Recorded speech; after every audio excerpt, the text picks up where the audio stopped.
Magic Treehouse Book 52, Soccer on Sunday, by Mary Pope Osborne.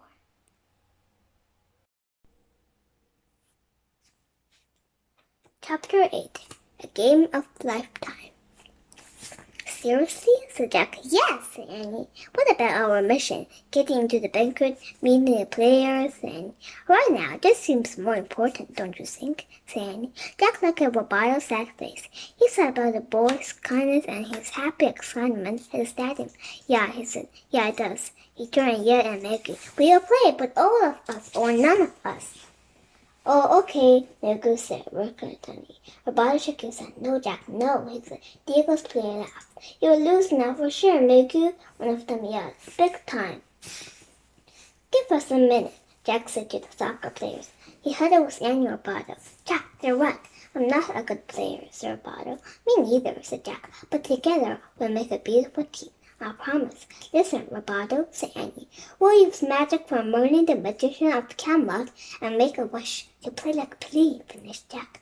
Magic? said Roberto. Yes, let's gather at the first night of the first day of new moon on Castle of the Avon.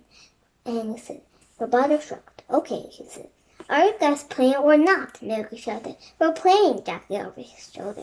He pulled a cork from the bottle and breathed in Merlin's magic mist. He smelled orange and cinnamon cider. I wish you played like Peggy, he whispered. Jack gave the tiny bottle to Annie. She breathed in the mist and said, I wish to play like Peggy. Annie gave the bottle to Roberto, and he breathed the magic mist. Then he explained with great enthusiasm, I wish to play like Peggy. Come on, Maggie shouted from the soccer field. We're coming, 1 second, said Jack. He put Merlin's magic mist away and glanced at his watch. It's 3:15 now. We have 1 hour of magic. At 4:15, the magic ends. Let's go.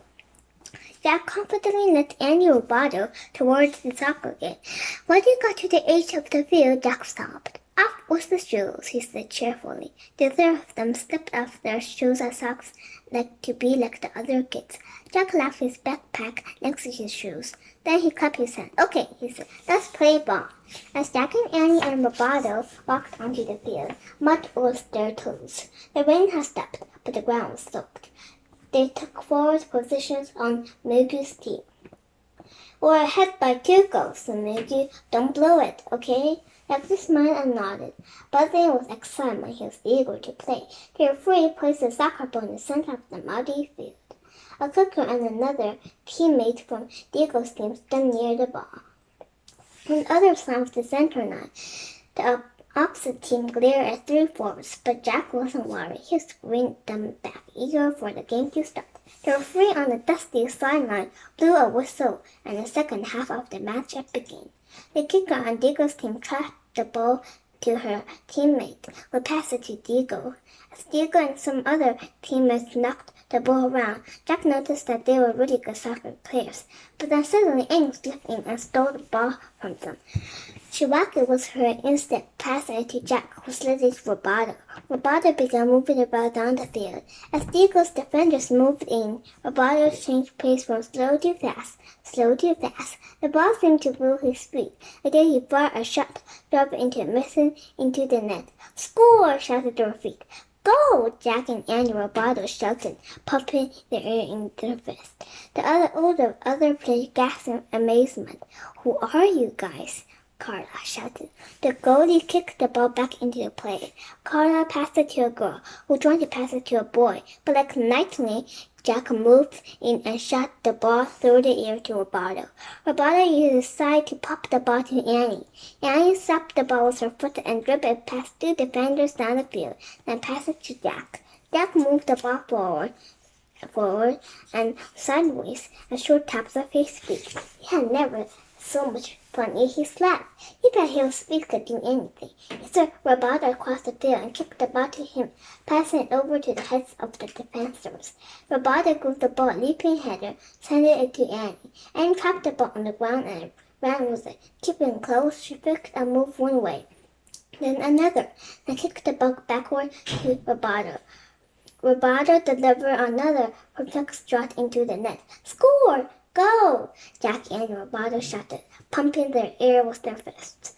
The goalie kicked the ball back into play. The opposite side started the ball to the muddy field, but Jack moved faster.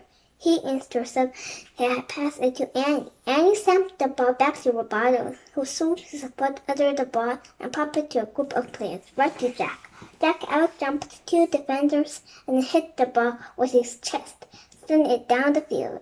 Roboto sped after a ball, stole it from two players, and gave it a swift kick right into the net. Go! Jack, Annie, and Roboto shouted, pumping their air with their fists. Go! Echoed the kids on Miguel's team and Digo's team. All the players seemed to be enjoying the work of the beautiful team of Jack, Annie, and Roboto. As the game went on, everyone was playing really well. But Digo's players were no match for Jack, Annie, and Roboto. The three of them were like a goal-scoring machine.